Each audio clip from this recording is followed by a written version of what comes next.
الحمد لله نحمده ونستعينه ونستغفره ونؤمن به ونتوكل عليه ونعوذ بالله من شرور أنفسنا ومن سيئات أعمالنا من يهده الله فلا مضل له ومن يضلله فلا هادي له وأشهد أن لا إله إلا الله وحده لا شريك له وأشهد أن سيدنا وسندنا ونبينا ومولانا محمدا عبده ورسوله صلى الله تعالى عليه وعلى آله وأصحابه وبارك وسلم تسليما كثيرا. أما بعد فأعوذ بالله من الشيطان الرجيم. بسم الله الرحمن الرحيم. إن عدة الشهور عند الله 12 شهرا يوم خلق السماوات والأرض منها 4 حرم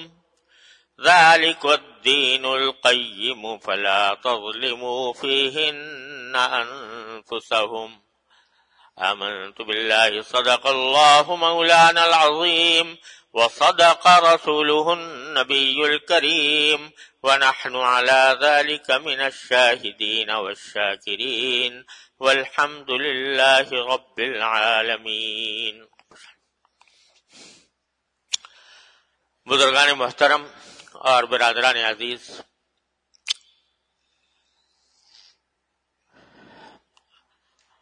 چونکہ محرم کا مہینہ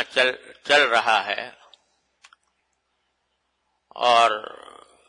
چند دن کے بعد عاشورہ کا دن آنے والا ہے، اس لیے میں نے جو قرآن کریم کی مختلف سورتوں کی تفسیر کا سلسلہ شروع کیا تھا اس کو اس جمعہ کے لیے موقوف کر کے کچھ باتیں محرم کے بارے میں عرض کرنی ہے. یہ محرم کا مہینہ اللہ تبارک و تعالی نے اس کو ایک خصوصی حرمت عطا فرمائی ہے، اسی لیے اس کو محرم کہا جاتا ہے. محرم کے معنی عربی زبان میں ہوتے ہیں وہ چیز جس کو حرمت بخشی گئی ہو. حرمت کے معنی عظمت، تقدس، پاکیزگی. جس چیز کو حرمت بخشی گئی ہو اس کو محرم کہتے ہیں عربی زبان میں. اور اس مہینے کو محرم اسی لیے کہا جاتا ہے کہ اللہ تبارک و تعالی نے اس کو خصوصی حرمت عطا فرمائی ہے. یوں تو سارے ہی دن، سارے مہینے، سارے سال اللہ تعالی ہی کے پیدا کیے ہوئے ہیں. جس طرح اور دنوں میں سورج نکلتا ہے اور شام کو غروب ہو جاتا ہے، اسی طرح محرم کے مہینے میں بھی دن سورج کے نکلنے سے یا صبح صادق سے شروع ہوتا ہے اور غروب آفتاب پر ختم ہو جاتا ہے. لیکن اللہ تبارک و تعالی نے کسی خاص دن کو یا کسی خاص مہینے کو اپنی طرف سے ایک خصوصی تعلق عطا فرما دیا یہ میرا ہے، یعنی یہ میری عبادت اور میری حکم کی اطاعت کے لیے اس کو خصوصی حیثیت حاصل ہے. تو اس میں ایک تقدس پیدا ہو جاتا ہے. رمضان کا مہینہ ہے، اللہ تعالیٰ نے کہہ دیا میرا ہے، تقدس پیدا ہو گیا. اس کی مثال میں یہ دیا کرتا ہوں، جیسے بیت اللہ شریف ہے، وہ بھی پتھر کا بنا ہوا ہے اور عام عمارتیں بھی پتھر کی بنی ہوئی ہیں. بلکہ اگر ظاہری اعتبار سے دیکھا جائے تو بیت اللہ شریف کے عمارت میں وہ حسن ظاہری حسن نہیں جو اور بہت سی عمارتوں کے اندر ہوتا ہے. پتھر بھی اس کے پلاسٹر بھی نہیں ہے اس کے اوپر، رنگ بھی نہیں ہے، لیکن چونکہ اللہ تبارک و تعالی نے فرما دیا کہ یہ میرا ہے، تو اس کے نتیجے میں وہ بیت اللہ شریف کی ایک عظمت اتنی اس درجے ہو گئی کہ ساری بڑی سے بڑی، اعلیٰ سے اعلیٰ، شاندار سے شاندار عمارتیں اس کے آگے ہیچ ہیں۔ جتنی کشش اللہ تعالی نے اس کے اندر پیدا کر دی ہے، ویسی کسی بڑی سے بڑی عمارت میں نہیں ہو سکتی۔ تو یہی معاملہ دنوں اور مہینوں اور ہفتوں کا ہے کہ اللہ تبارک و تعالی جس کسی دن کو اپنی طرف منسوب فرما دیتے ہیں تو اس کی وجہ سے اس میں شرف پیدا ہو جاتا ہے، اس میں عظمت آ جاتی ہے، اس میں حرمت پیدا ہو جاتی ہے۔ یہ محرم کو بھی اللہ تبارک و تعالی نے ایسا ہی مہینہ قرار دیا، اور یہ بات کہ محرم کا مہینہ خصوصی حرمت رکھتا ہے یہ کوئی نئی بات نہیں۔ نبی کریم صلی اللہ علیہ وسلم کی دنیا میں تشریف آوری سے بہت پہلے سے اس مہینے کو حرمت والا مہینہ کہا جاتا تھا، کیونکہ اللہ تعالیٰ کا حکم تھا، تو جتنے انبیاء کرام علیہ السلام آئے وہ بھی اس کی عظمت اور حرمت کے قائل تھے۔ بعض لوگوں میں یہ بات مشہور ہو گئی ہے کہ عاشوراء یا 10 محرم الحرام کے دن کو جو خصوصی تقدس حاصل ہے وہ حضرت حسین رضی اللہ تعالیٰ عنہ کی کربلا میں شہادت کی وجہ سے ہے۔ بعض لوگ یہ سمجھتے ہیں، یعنی چونکہ حضرت حسین رضی اللہ تعالیٰ عنہ کی شہادت میدان کربلا میں 10 تاریخ کو ہوئی تھی، 10 محرم کو، اس واسطے وہ سمجھتے ہیں کہ عاشوراء کی یہ خصوصیت ہے اور عاشوراء کے اندر یہ تقدس ہے یا اس کی حرمت ہے کہ وہ حضرت حسین کی شہادت کی وجہ سے وہ معزز اور مکرم ہو گیا۔ یہ بات درست نہیں ہے، اس لیے کہ محرم کی حرمت تو بہت پہلے سے چلی آتی ہے، انبیاء کرام کے زمانے سے چلی آتی ہے، اور حضرت نبی کریم صلی اللہ علیہ وسلم نے اس کی حرمت کا اعلان فرمایا، اپنی حیات طیبہ میں اعلان فرمایا، جبکہ حضرت حسین رضی اللہ تعالیٰ عنہ چھوٹے سے بچے تھے۔ لہذا 10 محرم میں حرمت اور تقدس اس واقعے سے پیدا نہیں ہوا، بلکہ اس کے برعکس حضرت حسین رضی اللہ تعالیٰ عنہ کی فضیلت اور ان کی عظمت کا یہ ایک مظاہرہ تھا کہ اللہ تبارک و تعالیٰ نے ان کو شہادت کا مقام عطا فرمانے کے لیے اس دن کو منتخب فرمایا جو پہلے سے مقدس چلا آتا تھا۔ یہ ان کی عظمت ہے، حضرت حسین رضی اللہ تعالیٰ عنہ کی عظمت ہے، حضرت حسین رضی اللہ تعالیٰ عنہ کی فضیلت ہے کہ ان کی شہادت اس دن میں واقع ہوئی۔ تو حقیقت میں یہ شروع سے اس کو، چنانچہ میں نے جو آیت آپ کے سامنے تلاوت کی ہے اس میں اللہ تبارک و تعالی نے فرمایا کہ عدت الشہور عند اللہ 12 شہرا، کہ اللہ تبارک و تعالی نے جو مہینے بنائے ہیں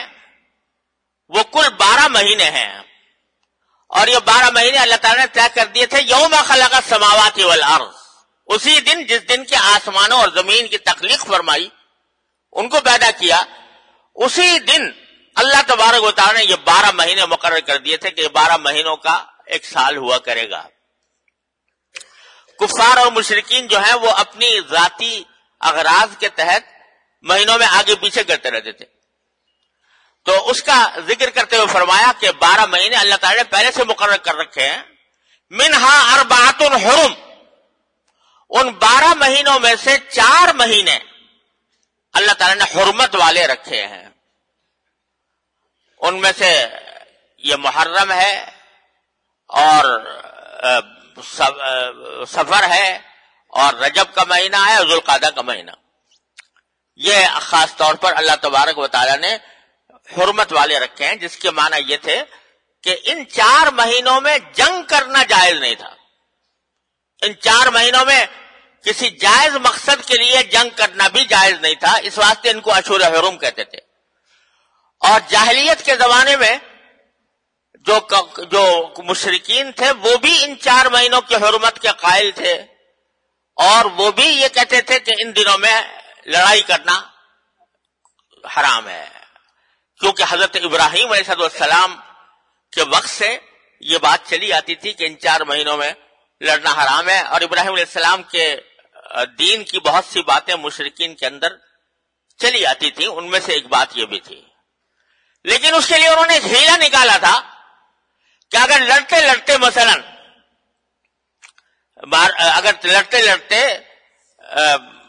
چاند طلوع ہو گیا محرم کا مثال کے طور پر، تو وہ یہ کہتے تھے کہ بھائی اب لڑنا تو بڑا ضروری ہے اور محرم کا مہینہ آ گیا جس میں لڑائی ہو نہیں سکتی، لہذا ایسا کرتے ہیں کہ اب کے یہ آپس میں طے کر لیتے ہیں کہ اب کے محرم کا مہینہ جو ہے وہ صفر کے مہینے کے بعد آئے گا، یہ جو مہینہ اب شروع ہو رہا ہے چاند، یہ محرم کے بجائے ہم اس کو صفر کا مہینہ قرار دے دیتے ہیں اور پہلے صفر آئے گا اور پھر محرم آئے گا، یہ آپس میں طے کر لیتے تھے۔ اس کو قرآن کریم نے ذکر کیا انما النسیء زیادۃ فی الکفر، یہ کفر کی بات ہے۔ اللہ تعالیٰ نے تو جو مہینے مقرر کر رکھے ہیں جس ترتیب کے ساتھ اسی ترتیب کے ساتھ آئیں گے، تمہارے آگے پیچھے کرنے سے اس میں کوئی فرق نہیں پڑتا، لہذا یہ 4 مہینے جو حرمت والے ہیں ان کی حرمت کا لحاظ رکھنا بڑا ضروری ہے۔ تو یہ حکم دیا قرآن کریم نے، اور انہی میں سے محرم کا مہینہ سب سے مقدم مہینہ ہے، اور اس کے بارے میں حدیث میں آتا ہے کہ رسول کریم صلی اللہ علیہ وسلم نے 10 تاریخ کو روزہ رکھنے کا حکم دیا تھا۔ شروع میں جب تک رمضان کے روزے فرض نہیں تھے اس وقت تک یہ عاشورہ یعنی 10 محرم کا روزہ فرض کر دیا گیا تھا، جس طرح رمضان کے روزے فرض ہیں عاشورہ کا روزہ بھی فرض ہے، لیکن بعد میں جب رمضان کا حکم آ گیا اور رمضان کے روزے فرض کر دیے گئے تو عاشورہ کی فرضیت ختم کر دی گئی، اب فرض نہیں ہے، لیکن اس کو باعث اجر، باعث فضیلت، باعث ثواب قرار دیا گیا، یہاں تک کہ ایک حدیث میں رسول کریم سرور دو عالم صلی اللہ علیہ وسلم نے فرمایا کہ 10 تاریخ کا جو یہ روزہ ہے 10 محرم کا، اس کے بارے میں مجھے اللہ تعالیٰ کی رحمت سے امید یہ ہے کہ جو شخص یہ 10 تاریخ کا روزہ رکھے تو اللہ تبارک و تعالیٰ اس کے 1 سال کے گناہوں کا کفارہ کر دیتے ہیں، 1 سال کے گناہوں کا کفارہ کرتے ہیں۔ یہاں میں بتا دوں کہ جن جن اعمال کے لیے یہ فرمایا جاتا ہے کہ یہ گناہوں کا کفارہ کر دیتے ہیں، اس سے مراد صغیرہ گناہ ہے۔ کبیرہ گناہ کا قاعدہ یہ ہے کہ بغیر توبہ کے معاف نہیں ہوتے، اور حقوق العباد، بندوں کے جو حقوق ہیں وہ صرف توبہ سے بھی معاف نہیں ہوتے، اور ان اعمال سے بھی معاف نہیں ہوتے جب تک کہ صاحب حق کو اس کا حق ادا نہ کر دیا جائے، حقدار کو اس کا حق نہ پہنچا دیا جائے، یا وہ خوشی سے، خوش دلی سے معاف نہ کر دے، اس وقت تک وہ معاف نہیں ہوتا۔ تو یہ جو کہا گیا کہ 1 سال کے گناہ معاف ہو جاتے ہیں، مطلب یہ کہ صغیرہ گناہ اس سے معاف ہو جائیں گے 1 سال کے۔ اگر کوئی کبیرہ گناہ کیا ہے تو اس کے لیے توبہ کرنی ضروری ہوگی۔ اور ایک اور حدیث میں رسول کریم صلی اللہ علیہ وسلم فرمایا کہ یہ روزہ جو ہے اور محرم کے روزے یہ رمضان کے بعد سارے سال میں سب سے زیادہ افضل روزہ ہے، اس لیے یہ ایک اہم بات ہے۔ اور بعض روایات سے یہ معلوم ہوتا ہے کہ نبی کریم صلی اللہ علیہ وسلم جب مدینہ منورہ تشریف لائے تو دیکھا کہ وہاں کے یہودی جو ہیں وہ عاشورہ کے دن روزہ رکھتے ہیں 10 محرم کو، یہودی بھی۔ آپ نے پوچھا کہ بھئی کیوں رکھتے ہو تم 10 تاریخ کو روزہ کیوں رکھتے ہو؟ تو انہوں نے جواب میں یہ کہا کہ یہ 10 محرم وہ تاریخ ہے جس میں اللہ تبارک و تعالیٰ نے حضرت موسیٰ علیہ السلام کو فرعون سے نجات بخشی تھی، اور یہی تاریخ ہے جس میں فرعون بحر احمر میں غرق ہوا، اور اسی تاریخ میں حضرت موسیٰ علیہ السلام کو فرعون سے نجات ملی، اور پھر وہ اپنی قوم کو لے کر صحرائے سینا کی طرف روانہ ہوئے۔ تو چونکہ فرعون غرق ہوا اور نبی حضرت موسیٰ علیہ السلام کو آزادی اور فرعون کی غلامی سے بنی اسرائیل کو آزادی ملی، اس کی خوشی میں ہم اس روز روزہ رکھتے ہیں۔ تو نبی کریم صلی اللہ علیہ وسلم نے فرمایا کہ بھئی موسیٰ علیہ السلام کو جو فرعون سے نجات ملی یہ تو ہمارے نزدیک بھی بہت بڑا اہم واقعہ تھا، لہذا ہم بھی روزہ رکھیں گے۔ صحابہ کرام کو آپ نے روزے کا حکم دیا،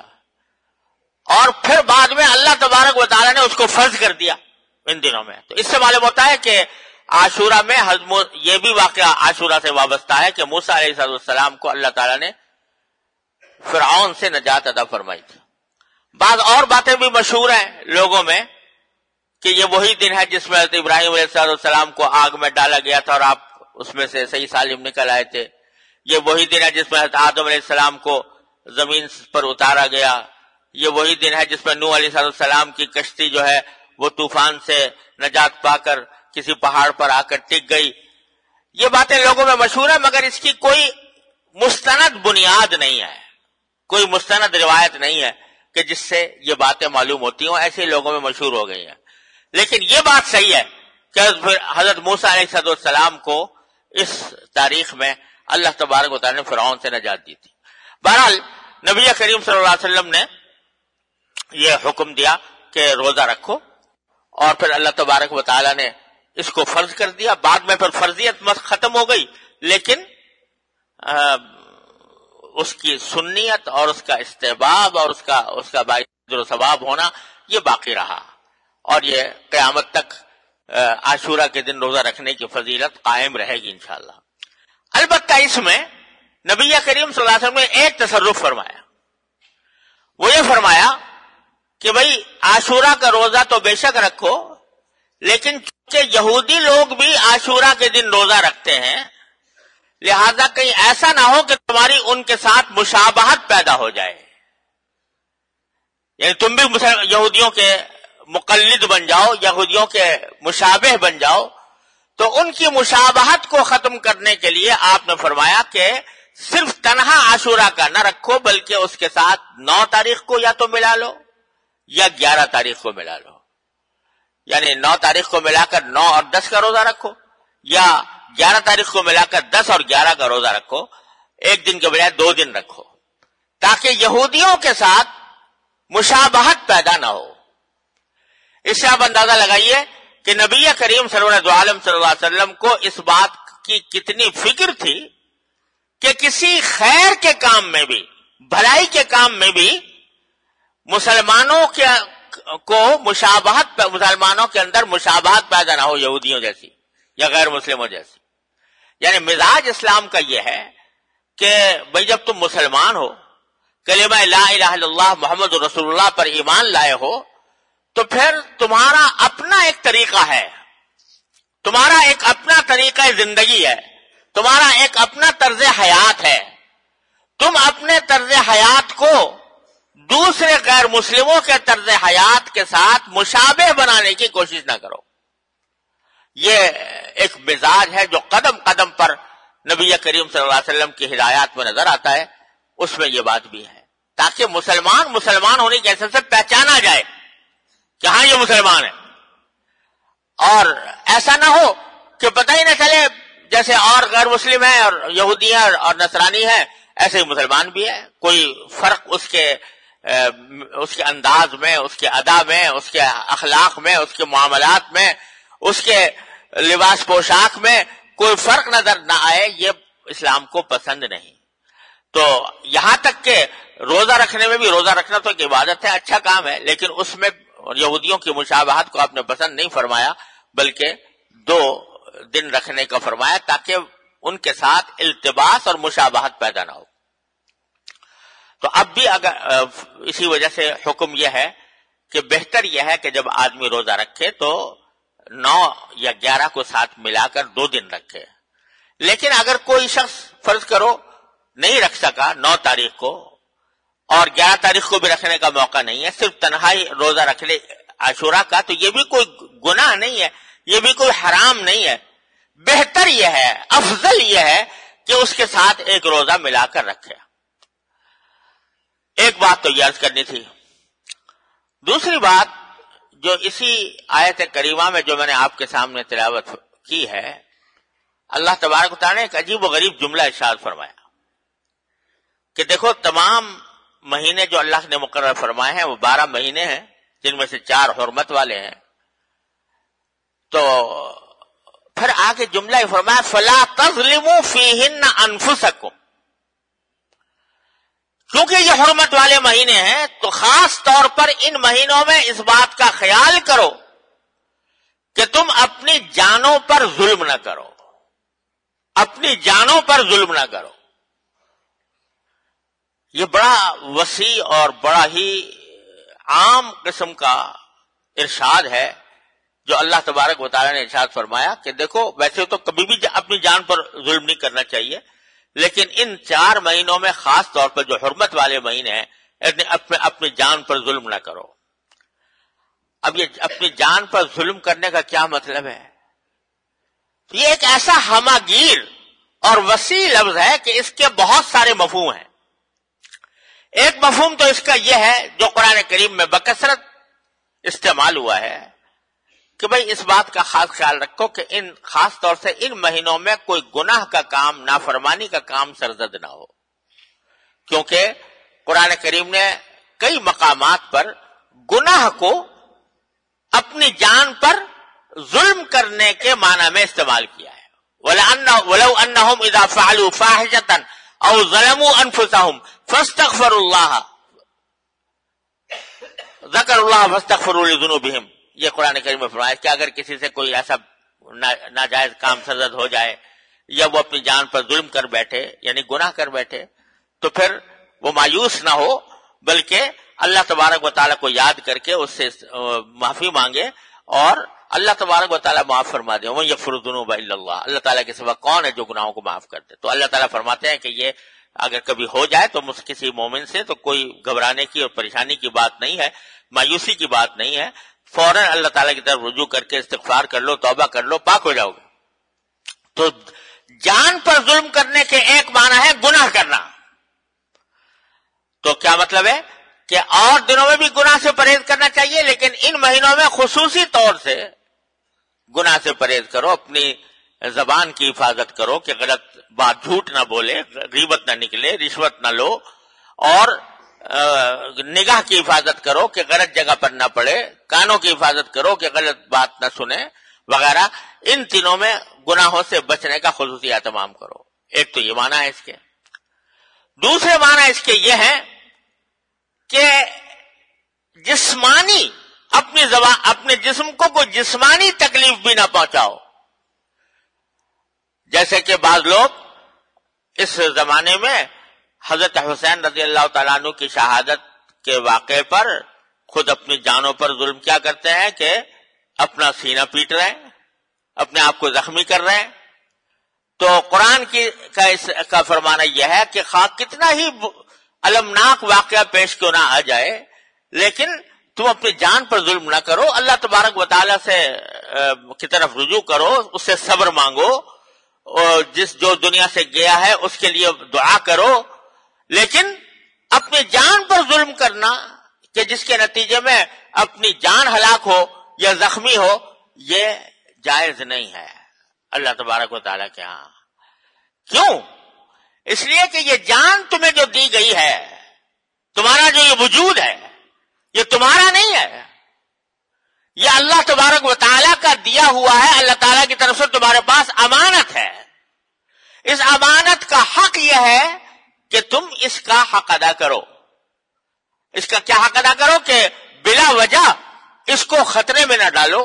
بلا وجہ اس کو تکلیف میں نہ ڈالو، بلا وجہ اس کو ہلاکت میں نہ ڈالو۔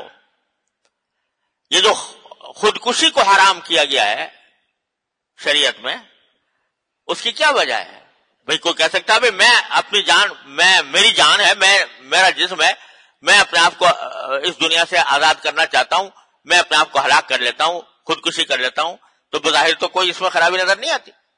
بھئی میری جان ہے، میں جانوں میرا نقصان نفع میرا ہے، کسی اور کو اس میں دخل دینے کی کیا ضرورت؟ لیکن اللہ تعالیٰ فرماتے ہیں نہیں، یہ جان تمہاری نہیں ہے،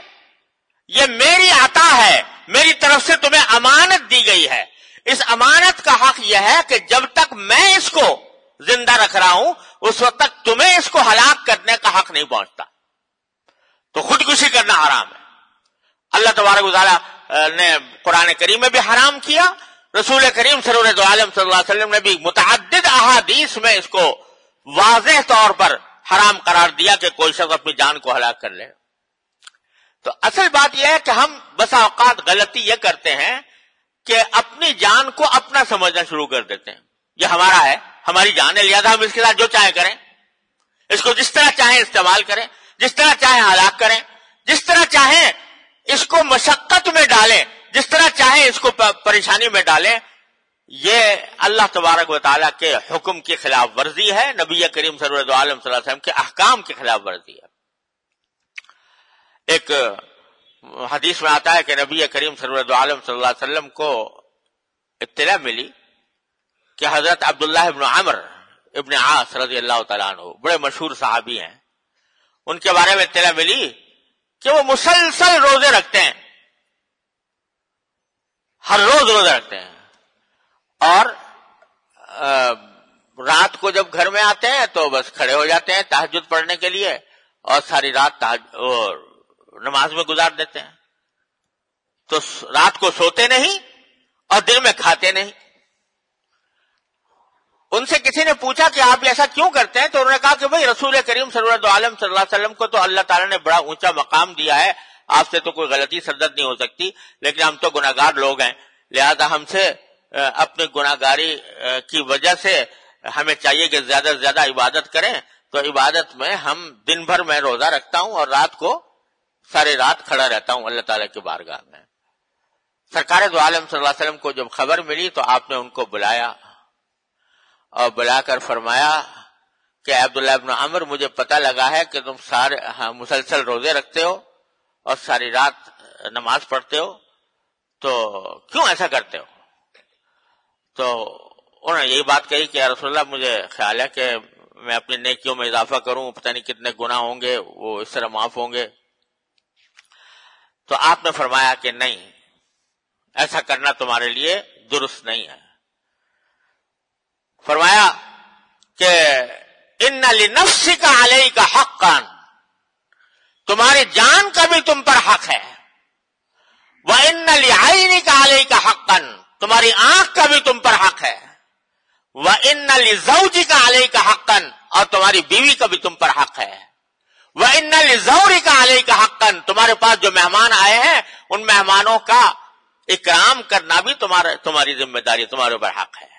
لہذا یہ نہیں ہے کہ بس کھڑے ہو گئے تو عبادت میں کھڑے ہو گئے تو ان سارے حقوق کو فراموش کر دیا. نہیں، تمہیں یہ سارے کام اکٹھے کر. کیا تم نے مجھے نہیں دیکھا؟ حضور نے فرمایا کہ میں روزہ بھی رکھتا ہوں، افطار بھی کرتا ہوں. حدیث میں آتا ہے کہ بعض اوقات آپ روزہ چھوڑتے تو ایسا معلوم ہوتا تھا کہ جیسے اب دوبارہ روزہ رکھیں گے نہیں، کبھی رکھنا شروع کر دیتے ایسا لگتا تھا کہ کبھی چھوڑیں گے نہیں. تو میں افطار بھی کرتا ہوں، روزہ بھی رکھتا ہوں، اور رات کو سوتا بھی ہوں اور اللہ تعالیٰ کی عبادت بھی کرتا ہوں. تو حضرت نبی کریم صلی اللہ علیہ وسلم نے فرمایا کہ نہیں، یہ کرنا طریقہ جو تم نے اختیار کیا یہ درست نہیں. غرض کہنا یہ تھا کہ یہ جان جو اللہ تبارک و تعالیٰ نے ہمیں عطا فرمائی ہے، یہ جان ہماری نہیں ہے، یہ اللہ تبارک و تعالیٰ کی عطا ہے، اس کا کچھ حق ہے. اگر کوئی شخص کھانا چھوڑ دے بالکل اور بھوکا رہنے لگے اور بھوکا رہنے کی حالت میں مر جائے، حرام موت مرے گا، اس لیے کہ یہ جان اللہ تعالیٰ نے عطا فرمائی تھی تو اس کا حق تھا کہ اس کو مناسب وقت پر غذا دو. ہاں ٹھیک ہے، غذا میں اس بات کا لحاظ رکھو کہ اسراف نہ ہو، فضول خرچی نہ ہو، اب بلا وجہ اپنے آپ کو شہوات میں اور خواہشات میں مبتلا نہ کرو، لیکن یہ حق ہے کہ تم اس کو کھانا دو، یہ حق ہے کہ تم اس کو اس کے جو برقرار رکھنے کے حقوق ہیں ان کو ادا کرو. تو اس واسطے یہ جو لفظ فرمایا فلا تظلموا فیہن انفسکم، ان مہینوں کے اندر تم اپنی جانوں پر ظلم نہ کرنا. تو نہ گناہ کرو، نہ اپنی جان کو ہلاکت میں ڈالو، اور نہ کوئی ایسا کام کرو جس سے جان کا حق فوت ہو اور جس کی وجہ سے جان خطرے میں پڑ جائے. یہ ہے جو حکم اللہ تبارک و تعالیٰ نے قرآن کریم میں خاص طور سے ان 4 مہینوں سے متعلق دیا ہے. اللہ تبارک و تعالیٰ ہمیں اپنے دین کی صحیح سمجھ عطا فرمائے اور اس کے مطابق عمل کرنے کی اور زندگی گزارنے کی توفیق عطا فرمائے۔ وآخر دعوانا الحمدللہ رب العالمین۔